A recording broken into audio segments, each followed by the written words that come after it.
গতকালকে এই ঘটনার পর থেকে এখন পর্যন্ত একরকম ট্রমাটাইজ আছি। এই শিশুদের ঝলসে যাওয়া চেহারাগুলো এখনো ভাসছে। নিজেও উদ্বিগ্ন, আসলে গত রাত থেকে ঘুমাতে পারেনি। সরকারের পরিকল্পনা অনুযায়ী একটি নির্দিষ্ট একটি জোন করা দরকার, যেখানে হচ্ছে যুদ্ধ বিমান সহ গুরুত্বপূর্ণ এই বিমানগুলো উড়ায়ন করবে।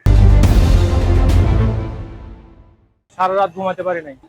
আমার একটা ছোট মেয়ে আছে, ওকে নিয়ে যখন আমি বেরোই আমি সবসময় খেয়াল রাখি যে উপর থেকে কিছু পড়তেছে নাকি, সাইডে কিছু হচ্ছে নাকি, ওগুলো সবসময় খেয়াল রাখি। যাতে আমি যখন আমি স্কুটি চালাই, আমি আমার মেয়েকে নিয়ে যখন চালাই 30-এর বেশি স্পিডে চালাই না, যদি কিছু হয় সবসময় আতঙ্ক। আমার এতগুলো বাচ্চা যত যারা আমাদের মা বাবার অবস্থা কি হয়েছে, ওরা আসলে কিভাবে ঘুমাচ্ছে কি করতে, আমি ওদের কথা চিন্তা করে নিজেই ঠিক থাকতে পারতেছি না। এত বড় একটা ঘটনা কেমন হয়ে গেল, এটার জন্য অবশ্যই সরকারকে দায় নিতে হবে। বিমান বাহিনী যারা আছে তাদেরকে, জনবহুল এলাকায় কেন কেন প্রশিক্ষণ বিমান চলবে? সম্পূর্ণ দায়ভার হচ্ছে বিমান কর্তৃপক্ষকে দিব, যেটার যান্ত্রিক ত্রুটি থাকার কারণে, এবং ওল্ড যে বিমানগুলো আছে যেগুলো আসলে এখানে প্র্যাকটিস করার মতো বা করার মতো কোনো পর্যাপ্ত নাই বলে আমি মনে করি। এবং এই পর্যায়ে হচ্ছে এরকম কিছু বিমান নিয়ে ঘনবসতিপূর্ণ এলাকায়, ঢাকার মতো জায়গায় যদি আপনারা এটা প্র্যাকটিস করেন বা এটা নিয়ে আপনারা ট্রেনিং করেন, তাহলে এটা আসলে অযৌক্তিক এবং এটা আপনারা সরাসরি আত্মঘাতী সিদ্ধান্ত বলে আমি মনে করি। আমিও একজন অভিভাবক হিসেবে নিজেও উদ্বিগ্ন, আসলে গত রাত থেকে ঘুমাতে পারেনি। এই শিশুদের ঝলসে যাওয়া চেহারাগুলো এখনো ভাসছে।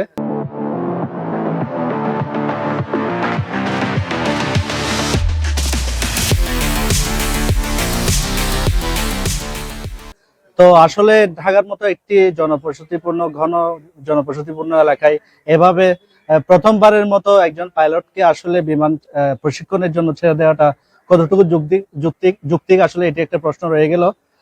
পাশাপাশি আসলে বাংলাদেশের সাথে পাইলটদের প্রশিক্ষণের ব্যবস্থা এটা খুবই গুরুত্বপূর্ণ। তবে এই ধরনের জনবসতিপূর্ণ জায়গায় না করে সেটি যেখানে সেফ জোনে এই সমস্ত প্রশিক্ষণ আয়োজন করা যৌক্তিক বলে আমার মনে হয়।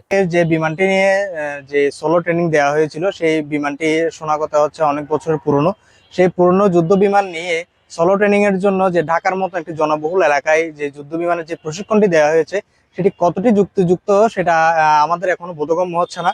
যদিও সোলো ট্রেনিং দিতে হয়, তাহলে আমার মতে কোনো একটা খালি স্পেসে কিন্তু সোলো ট্রেনিংটা দেওয়ার দরকার ছিল।